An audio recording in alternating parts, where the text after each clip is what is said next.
अहमद को कहानियां पढ़ने का बहुत शौक था। उसके शौक को देखते हुए अम्मी अबू, दादा और बड़े भाई के साथ साथ चचा ज़हीर भी कभी कभी उसके लिए कहानियों की किताबें लाते रहते थे। उसने सबसे ये कह रखा था कि इम्तिहान में कामयाबी और सालगिरह के मौके पर इसे सिर्फ किताबों का ही तोहफा दिया जाए तो इसे ज़्यादा खुशी होगी। किताबें पढ़ पढ़ कर इसे लिखने और तकरीर करने का फन भी आ गया था। स्कूल के मैगजीन रोशन मुस्तकबिल में उसकी कहानी शाया हुई तो उसकी खुशी काबिल दीद थी। तकरीरी मुकाबले में जब उसने अव्वल दर्जा हासिल किया तो मारे खुशी के उसके पांव जमीन पर लटकते थे। स्कूल में प्रिंसिपल और इसातिज़ा उसकी तारीफ करते न थकते थे। वो अपनी सलाहियतों के बिलबूते पर सबकी आंखों का तारा बन गया था। एक दिन अहमद हस्ब मामूल स्कूल से पैदल घर आ रहा था कि एक नौजवान मोटरसाइकिल सवार ने उसके करीब आकर अहमद को गौर से देखते हुए कहा, तुम अहमद हो? जी, जी मैं अहमद ही हूँ। अहमद ने फौरन जवाब दिया। जल्दी से मोटरसाइकिल पर बैठ जाओ। नौजवान ने कहा, क्यों, मैं क्यों तुम्हारी मोटरसाइकिल पर बैठूं? अहमद के कदम तेजी से घर की तरफ बढ़ रहे थे। तुम्हारे अबू जान एक हादसे में शदीद जख्मी हो गए हैं, वो उस वक्त अस्पताल में हैं। तुम्हारे घर वालों ने मुझे तुम्हें लाने के लिए भेजा है। वक्त ज़ाया मत करो, जल्दी से मोटरसाइकिल पर बैठ जाओ। मैं तुम्हें नहीं जानता, मैं अपने घर जाऊंगा। अहमद किसी सूरत मोटरसाइकिल पर बैठने के लिए तैयार न था। तुम मुझे नहीं जानते, मगर मैं तो तुम्हें जानता हूँ।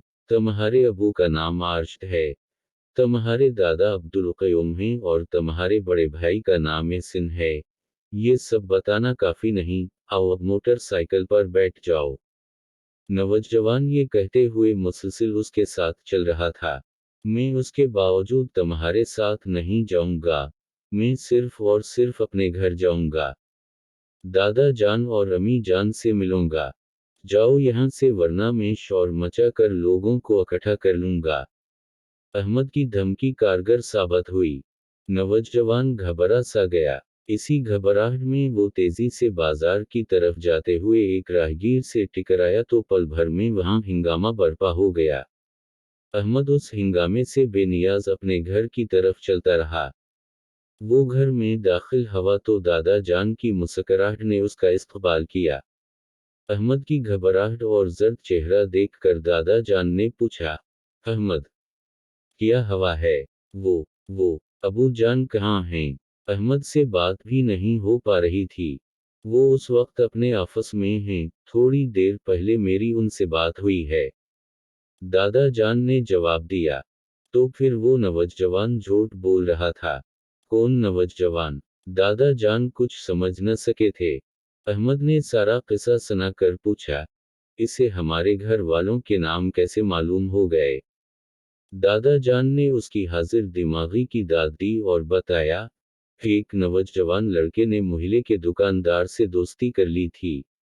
वो घंटों वहां बैठा बातें करता रहता था। मेरा ख्याल है कि वो नौजवान वही होगा और ये मालूमात इसे दुकानदार से हासिल हुई होंगी। अहमद ने कहा, मैंने चंद दिन पहले एक कहानी पढ़ी थी, जिसमें एक आदमी इसी तरह गलत बयानी करके बच्चों को अगवा करता है। जब नौजवान ने मुझे मोटरसाइकिल पर बैठने के लिए कहा तो मुझे फौरन वो कहानी याद आ गई थी, जिसमें बच्चा उस आदमी की बातों में आ जाता है और बगैर कुछ सोचे समझे मोटरसाइकिल पर बैठ जाता है। नौजवान फिर इसे एक कमरे में बंद कर देता है। बच्चा रात तक कमरे में भूखा प्यासा बंद रहता। तावान की रकम के लिए उसके वाल्द से राबता किया गया। एक दिन बाद बच्चे के वाल्द ने मतलूबा रकम देने पर आमादगी जाहिर की। वक्त और जगह का तयन हो गया। जब वो रकम लेकर पहुंचे तो पुलिस के एहलकार फकीरों का रूप धारे वहां पहले ही मौजूद थे। अगवा करने वाले को वहीं दह लिया गया। शाम तक बच्चा अपने घर पहुंच चुका था। मैंने जब ये कहानी पढ़ी तो मैंने उससे ये सबक हासिल किया था कि बच्चों को हर लम्हे अपने हवास बहाल रखना चाहिए और नहायत होशियारी से अपनी हिफाजत करना चाहिए, ताकि कोई उनकी तरफ मिली आंख से न देख सके। अहमद बोलता चला गया। दादा ने कहा, कहानियां लिखने का मकसद यही होता है कि बच्चे उससे कुछ न कुछ सबक जरूर हासिल करें।